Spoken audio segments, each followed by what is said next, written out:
I hate the word competition, because as a new person coming into a club when I first started, all that I saw on a program was competition after competition after competition, and I'm thinking, well, I don't even know enough to take a basic image yet in manual mode, let alone an image worthy of a competition. And so therefore I feel that we need to rename the competition evenings as constructive criticism evenings. And I know some clubs have already changed the way in which they judge. They don't give points, they just give first, second or third, or they don't even do that. They just say this is the best image of an evening. And it's that same sort of concept, calling it a competition is going to scare people. Whereas if you say, well, it's a constructive criticism evening, and what's going to happen on that night is everyone's going to put in a few images. You're going to learn what you've done right in your image.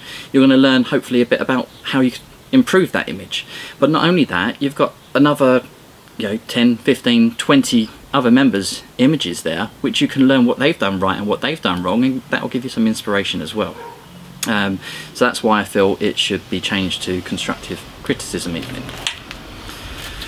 So some of the other feedback that I've heard is about particular judges. Unless you're going to put a picture of a flower in front of that person, just don't bother entering it. Or you can't put fine art, nude or boudoir in front of that judge, because they're just going to dismiss it. And so very, very quickly you end up with clubs generating images to make a specific judge happy. And that's not really what it's about. Everyone shoots different things, and they should all be treated the same. All be judged equally. And what I found over the last 14 years is it's usually because people who are judging aren't professionals. They are amateurs. It is their hobby, and as a hobbyist you will shoot what you enjoy shooting. So therefore, if you enjoy shooting landscapes, you will learn how to look at the lighting of a landscape. You'll learn how to shoot and retouch landscapes. But if I was to put then a studio lit portrait in front of that person, they're not going to have a clue how that was shot, how it was lit, what it was done, what we're looking in terms of concept or lighting and skin retouching and all of that kind of stuff. There's a lot more stuff. And that's why you tend to find that certain judges prefer a certain type of image, because that is what they are comfortable with.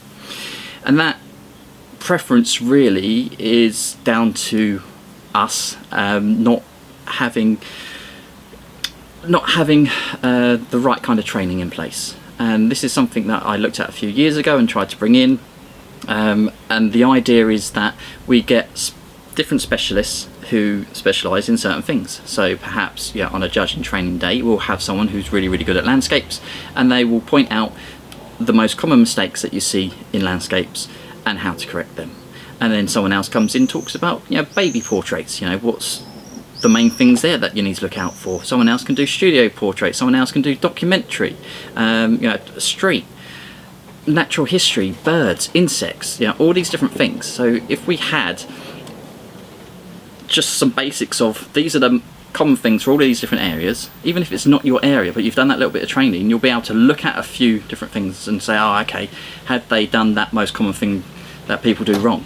And it gives you something to talk about, and you can give some feedback, and that's all that people really need. And the other reason you tend to get a preference is because photography is personal. So after all the technical side's done, it is personal preference, and that is what the judge is there for, is their personal opinion and preference at the end of the day. Okay, so I'm going to come on to my judging style. I only really know one other judge who has consistently judged in a similar sort of style to what I do, and that person is also a professional photographer, so it kind of makes sense of where we're coming from. Again, from the feedback that I've received from people, you tend to get three types of judges. The first one is the judge who is too scared to say any negative. So every picture that they've seen is amazing. This is the best picture I've ever seen of this specific subject. But the problem is when it comes to then marking it, and they mark it really low, it's like, well, why have you given me a really low mark when you said that it was much higher, based on your comments. Then you've got the judge who is always negative. Don't like this, don't like that, that's no good, but doesn't explain why it's no good. You know, there's no feedback of how to improve it or what it is that's wrong. It's just, you know, that's wrong. And then the third type of the judge is someone who gives you a few nice things, you know, a little kiss, and then a slap, and then a kiss again at the end of it. You know, says something nice, tells you how you can improve, and then says something nice again. And that's more rounded. So that's one of the things. The other things that I tend to hear is, well, I don't understand how, you know, in that competition that image got an 18 or a 19 out of 20, but in that one it only got a 13 or 14. Well, there's two reasons for that. First of all, you've got to look at the quality of the images on the night. What is the overall quality? If the overall quality on the night is very, very high, then the chances are that image on that night is going to score a much lower mark. And if the overall quality on the night is quite low, then that image is then going to score a higher mark. So that's the first thing. Second one, again, is going to be personal opinion. And this is why quite often when I'm giving comments, I like to mark as I go along, because then generally what comes out of my mouth matches with my comments. So this is the thought process that goes on in my brain when I judge an image. This isn't something that I always comment about every single image, but it's the things that I take into consideration. So the first thing for me is always the technical side. What have you done right in camera? What have you done wrong in camera? And then if I can give you some pointers on how to fix it, I'll give you that. It may not become a full Photoshop tutorial, but I'll give you some keywords that you can go and look up afterwards. Then I'll look at what you've done right in post-production and what you've done wrong in post-production. And again, if I can, I'll give you some advice on how to go and fix that afterwards.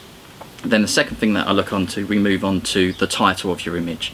This is the only way of you being able to talk to a judge on the evening. We weren't there, we have no idea what you saw. So that's why your title is so important. So let's take a really good example that I love giving. You've got a picture, just imagine it's in your mind, you've got a picture of a red post box and an old man walking with a walking cane. And you title that image, The Red Post Box. So for me as a judge, I'm now thinking, well, that's what you saw in that image, was that red post box. So I'm going to weight all of my opinion and marks and comments towards that red post box. Whereas actually the most interesting thing in that picture was probably that lovely old man walking along with his walking stick. There's a lot more story behind that. So think about what it is that you saw or what you want me to see. The second thing is the use of Latin names.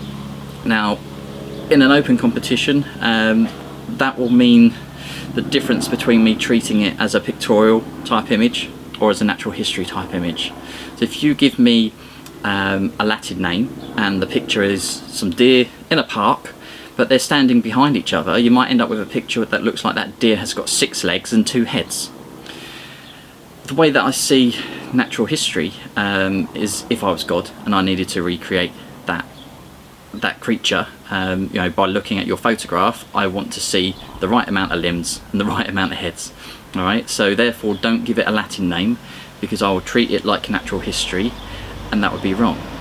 Instead, give it a common name like deer in the park, and then I will treat it pictorially. And so then, you know, I'm not going to go on and on about how certain things are wrong in this image. So that's the storyline, and that's your title. But the technical side, I don't know, maybe 10%. Storyline, a bit bigger, but the key thing is always going to be the atmosphere and how it makes me feel. Does it evoke an emotion? Does it make me happy?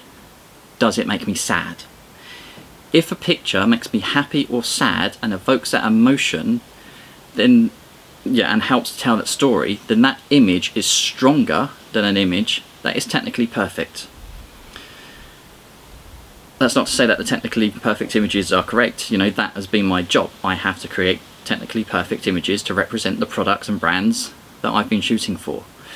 But when it comes to amateur photography, we're trying to tell that story and create that emotion. You know, nobody's going to get upset and start crying about picture of baked beans, all right? Unless you spill the beans.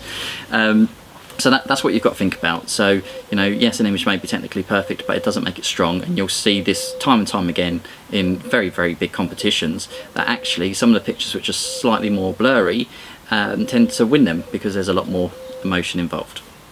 And once we've looked at all of those three parts, so we've looked at the technical side, we've looked at the title and the story, and now we've looked at the emotion and the atmosphere, that then leaves us with personal opinion. So this is where then, you know, towards the end of the competition, I would then ask for a light box if it's a DPI, so I can see all of the images left together, or I'll get all of the prints that have been held up and I'll look at all of those prints as a whole panel together. And at that point, I tend to find, by following this process that I follow, I don't end up in an open competition with subjects which are all the same. You know, you don't see a row of portraits, you don't see a row of landscapes. There's a portrait, there's a documentary, there's a flower, there's a bug, there's a lion, there's a bird, you know, there's a landscape, there's a mix of everything. And that's because each image has been judged on its own individual merits. And at that point, that's when personal opinion comes in. You know, that is then when I'm looking at this thinking, well, in their own specialist competition, each one of these images would have deserved to win, but not everyone can win. And that's why at that point it becomes my personal preference. What is it that, you know, I enjoy the most out of this picture? Which image resonates the best with me?